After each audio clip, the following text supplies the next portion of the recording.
नमस्कार दोस्तों। अपने पिछले लेक्चर में मैंने इंडियन एविडेंस एक्ट 1872 के सेक्शन 1 पर चर्चा की थी। भारतीय साक्ष्य अधिनियम की धारा 1 पर चर्चा की थी।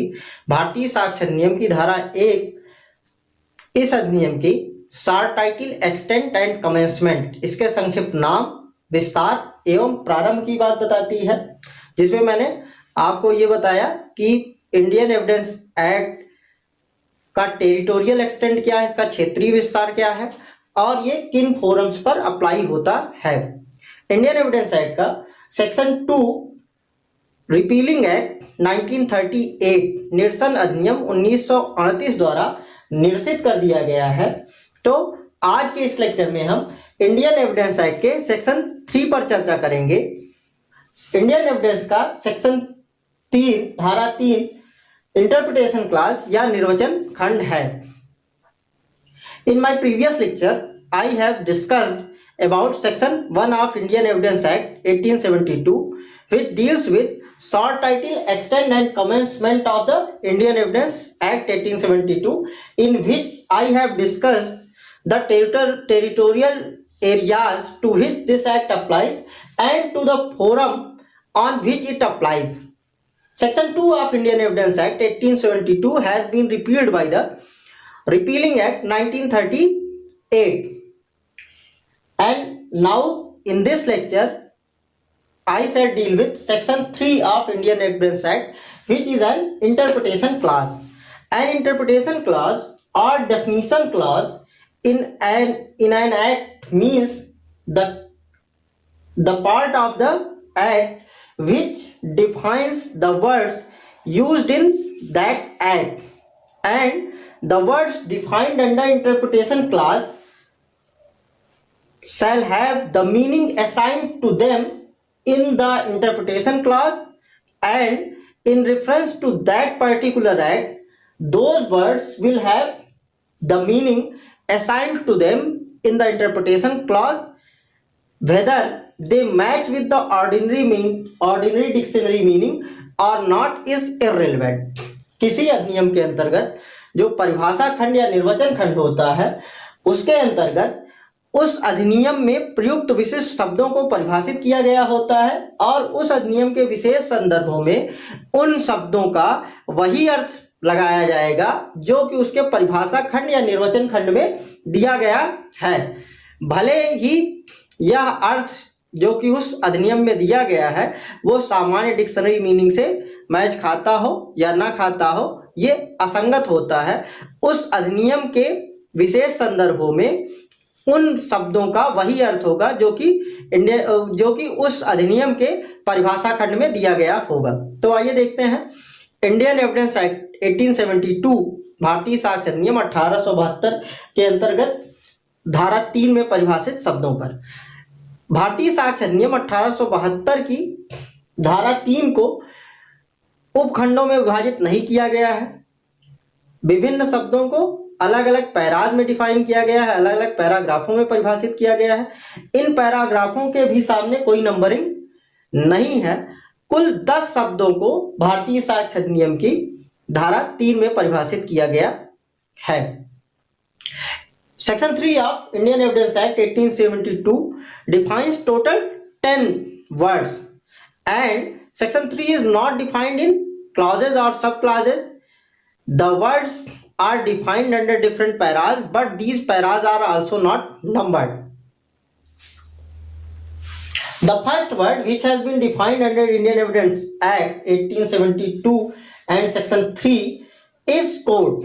Section 3 says court includes all judges and magistrates and all persons legally authorized to take evidence. It does not include arbitrators.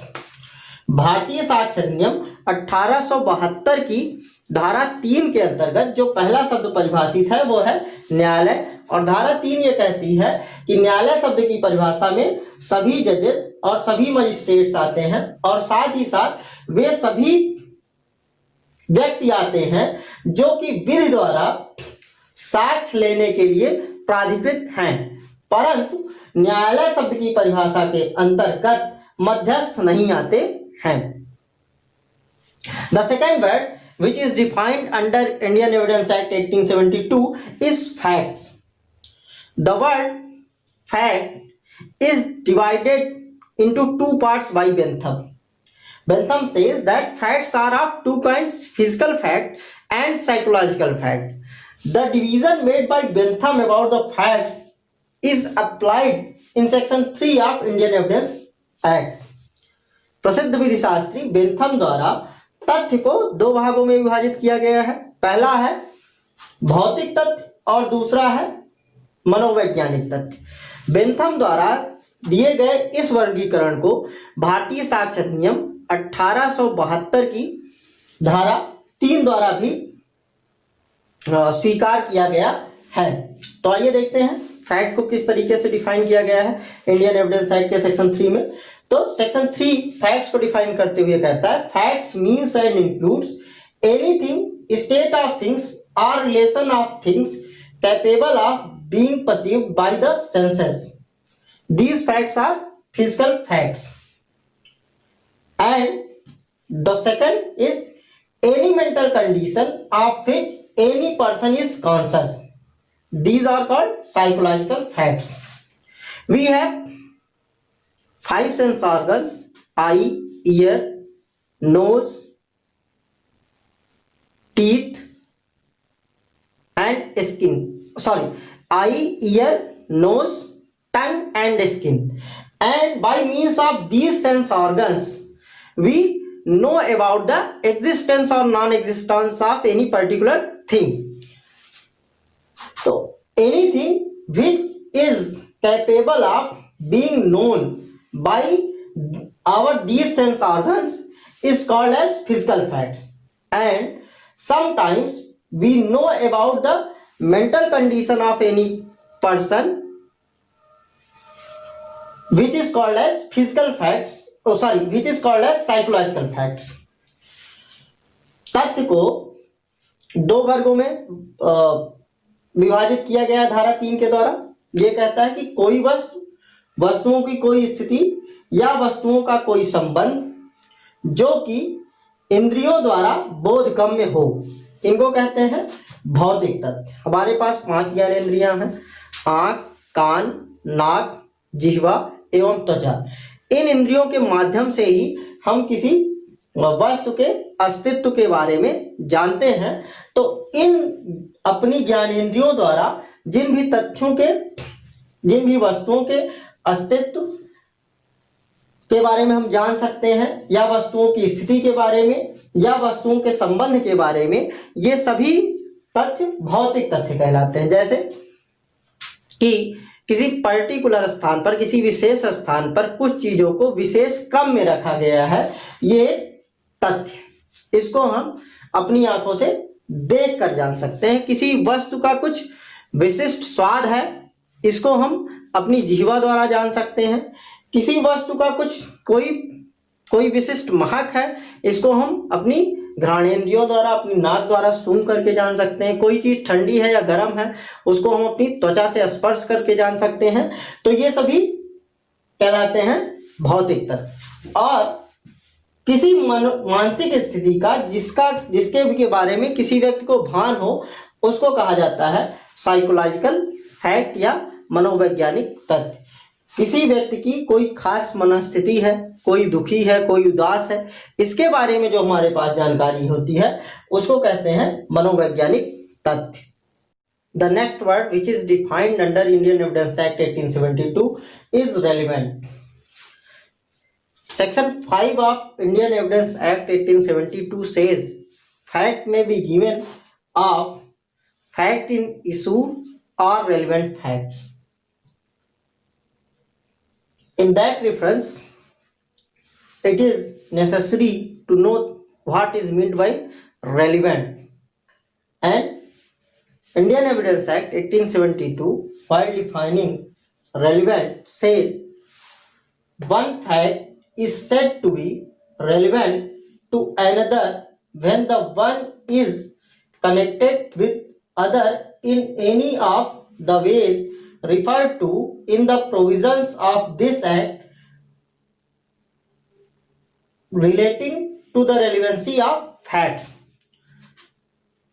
It means Chapter 2 of Indian Evidence Act 1872 is named as of relevancy of facts. It starts from section 5 and goes up to section 55.